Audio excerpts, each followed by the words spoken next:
Automatically পয়গম্বরের অন্তরের সাথে তাল মিলিয়ে আল্লাহ পাক মুজিজা দান ওই লাঠিটাকে অতটা লম্বা করে দিতেন। পয়গম্বর মূসা লাঠির সাহায্যে বৃক্ষের পাতা পেড়ে ছাগল পালকে খাওয়াতে। সুবহানাল্লাহ বলুন না। মূসা পয়গম্বরের ভিতরের পরে উম্মতের মধ্য থেকে একজন কয়েকটা ওই লাঠি জমিনে নিক্ষেপ করলে বিশাল জায়গায় পরিণত হয়ে যেত। উপরের দিকে তুললে পাতা পর্যন্ত চলে যেত। লাঠিটা আমি একটু হাতে নিয়ে দেখি, আমি তো পয়গম্বরের উম্মত দেখি লাঠিটা সাপ হয় কিনা। লাঠিটা হাতে নিয়ে উম্মতের মধ্য থেকে একজন জমিনে ছেড়ে দেয়, লাঠি আছে, সাপ হয় না।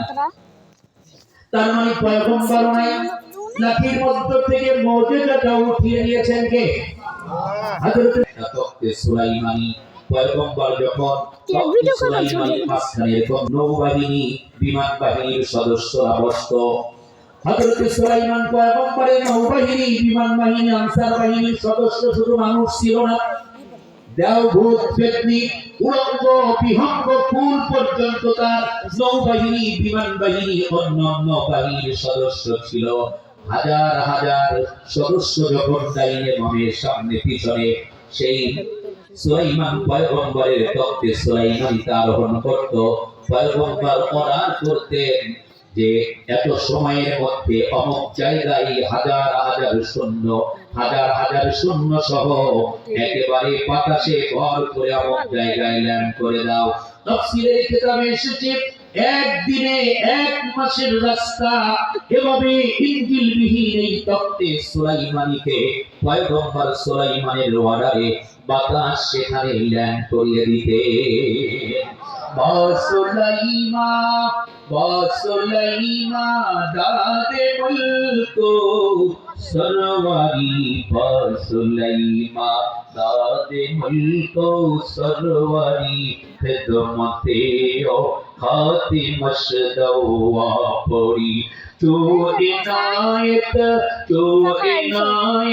কাদরে কাইয়ুম কাদ দরকাফেদা উজাহানিমুম কাদ। আল্লাহু আকবার। আমার ভাইরা, প্রিয় ভাই সব, সুলাইমান পয়গম্বর ইন্তেকাল করলেন। ইন্তেকালের পরে তখ্তে সুলাইমানী কিন্তু কবরে যান নাই, তখ্তে সুলাইমানী কিন্তু দুনিয়ায় রেখে গিয়েছেন। উম্মতের মধ্য থেকে অহিরাকুহি একজন উম্মত কয় এটা তো ওই তখ্তে সুলাইমানী, পয়গম্বরের সাথে কতবার আরোহণ করেছি, উড়েছি আকাশ পথে, অমুক জায়গায় গিয়ে ল্যান্ড করিয়ে দিয়েছে। আমি তো ওই পয়গম্বরের উম্মত দেখে একটু অর্ডার করে উঠে কিনা। সুলাইমান পয়গম্বরের উম্মতের মধ্য থেকে একজন উম্মত অর্ডার করে পাঠাচ্ছে। পয়গম্বর সুলাইমান যখন অর্ডার করত, শূন্য করে অমুক জায়গায় নিয়ে যেতে একটু নেও না, আর নেয় না। তার মানে পয়গম্বর নাই, তখ্তে সুলাইমানের মধ্য থেকে আল্লাহ পাক মুজিজা উঠিয়ে নিয়েছে। হযরত মূসা পয়গম্বর যে আসা দিয়েছিলেন লাঠি, ওই লাঠি আজও পর্যন্ত তুরস্কের তৎকালীন মিউজিয়ামে সংরক্ষিত আছে। হয়তোবা কিয়ামত পর্যন্ত কোন মিউজিয়ামে সংরক্ষিত থাকবে, কিন্তু ওই লাঠির মধ্য থেকে কিয়ামত পর্যন্ত কোন মুজিজা প্রকাশ পাবে না।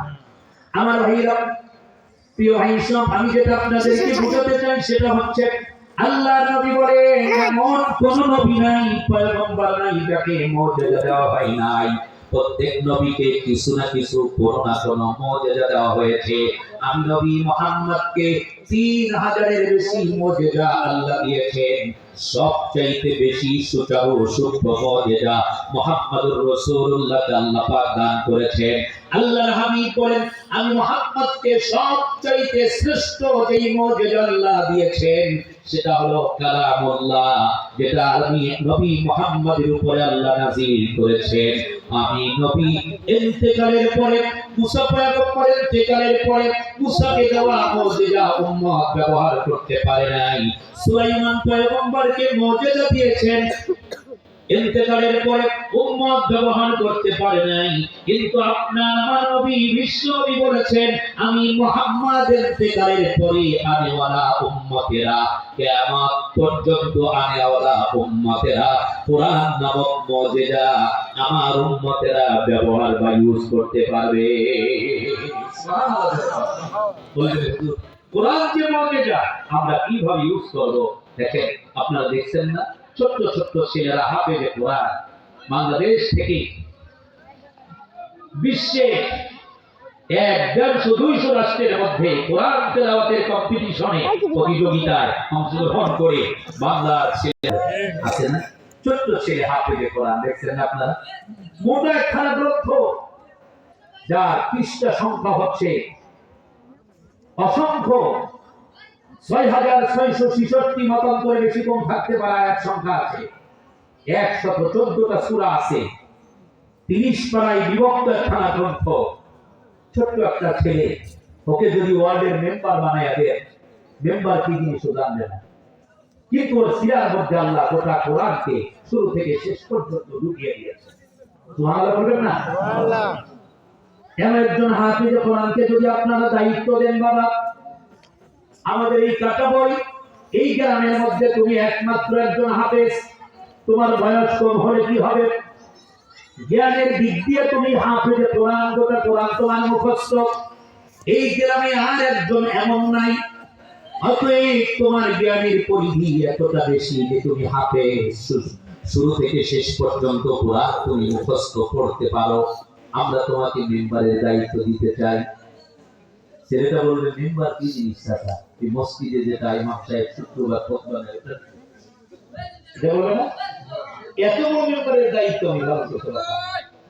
চেয়ারম্যান মেম্বার কি জিনিস এটা বুঝেছে? শুরু থেকে শেষ পর্যন্ত এমন ইয়াদওয়ালা হাফেজ তাকরিমের মতো হাফেজ বাংলাদেশে অসংখ্য আছে না? আছে না, দেখে বুদ্ধিজীবী আছে।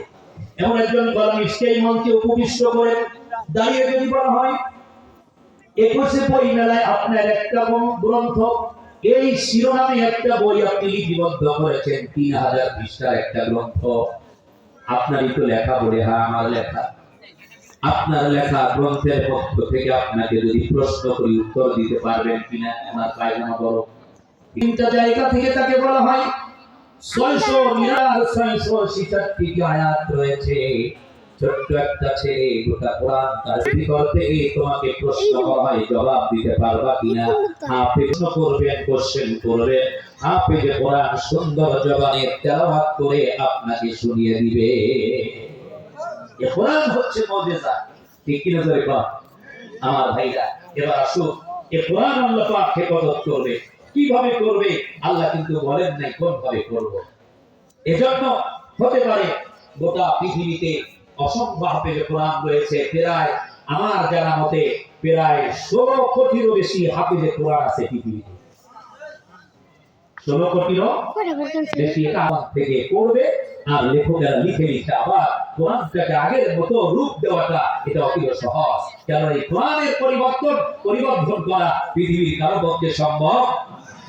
এবার আসেন, এই কোরআন যারা সিনার মধ্যে ধারণ করবে, অর্থাৎ হাফেজ হবে, আলেম হবে, তাদের মর্যাদা আছে না নাই? সমাজে তো নিজের ছেলেকে হাফেজ বানায় না, আলেম বানায় না, তার কারণ হলে আলেম হইলে না খেয়ে মরতে হবে। এই কথা আগে শুনতাম, আলেম হলে না খেয়ে মরা লাগবে, তা না, মানে এই লেখাপড়াটা হলো না খাওয়ার লেখাপড়া, মাত্র শুরু। আমি বললাম সব মানে না, তো খাওয়া যাবে না, এনে উনি এবং ওনার মেয়ের জামাই এনে সামনে রাখছে। আমার 2 চাচতো ভাই ছিল সাথে, আমি বললাম সবগুলোর ছবি করলো প্রত্যেকের মোবাইল। কেন বললাম জানেন? যে আলেমদের কি কদর রে বাপু।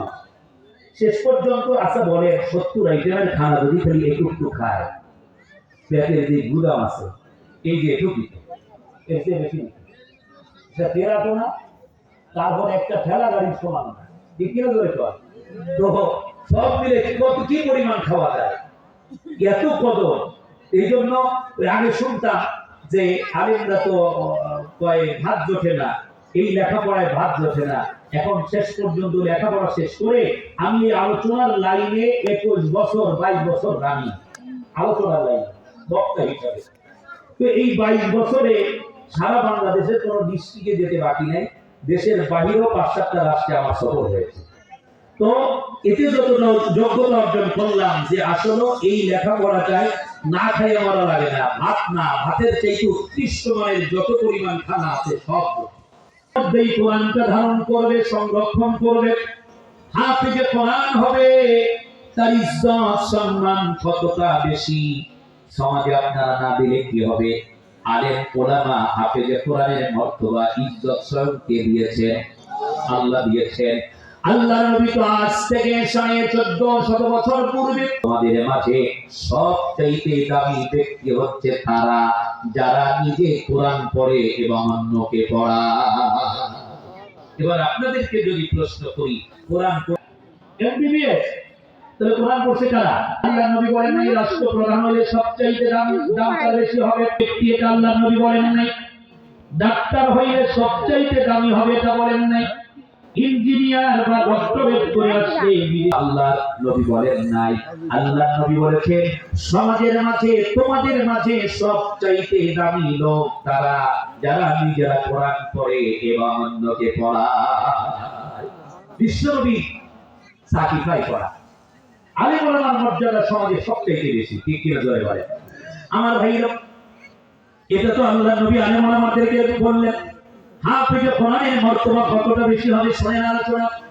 আল্লাহর হাবিব আজ নবী বলে দিয়েছেন মান ক্বরাআল কুরআনা ফাস্তাযহারাহু ওয়া আহাল্লা হালালাহু ওয়া হাররামা হারামাহু লাহুন নার আও কামা ক্বালা নবী সাল্লাল্লাহু আলাইহি ওয়াসাল্লাম।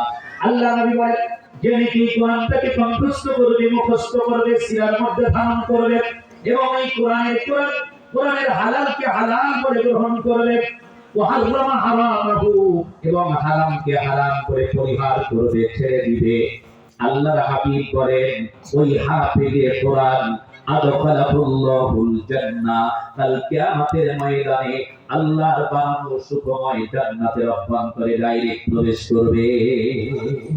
আরো জোরে বলুন সুবহানাল্লাহ। তাহলে হাফেজে কোরআনের স্থান হবে, সে কি একা কি জান্নাতে যাবে না?